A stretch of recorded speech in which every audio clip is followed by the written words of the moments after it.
All right, White House officials are saying very little following Israel's limited military strike against Iran. As we await more details about the effectiveness of the strike and the damage that it caused, the White House is emphasizing that the United States was not involved. Here's NBC's Alice Barr.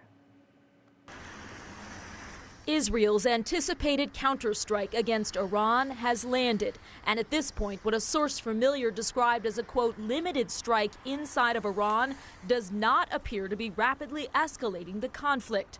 Iran activated its air defenses and is now downplaying the strike that Iranian media reports targeted a military base near a nuclear site that officials say was not hit.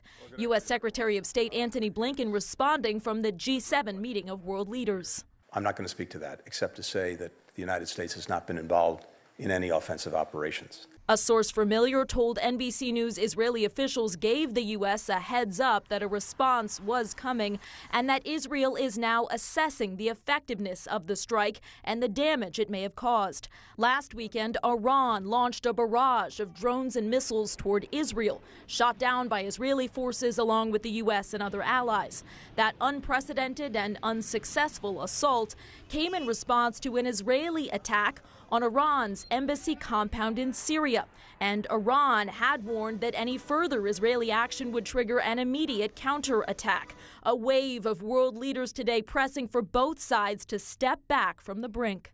We have been very, very clear from here, from the beginning, that we do not want to see this conflict escalate. All of this ongoing as the U.S. House is preparing to vote on Saturday on new military aid for Israel, as well as Ukraine and Taiwan in separate packages. The Ukraine aid putting House Speaker Mike Johnson's job at risk from far-right members of his own party. In Washington, Alice Barr, NBC News. We're going to get more on those votes right now. 4 foreign aid bills continue to move through the House.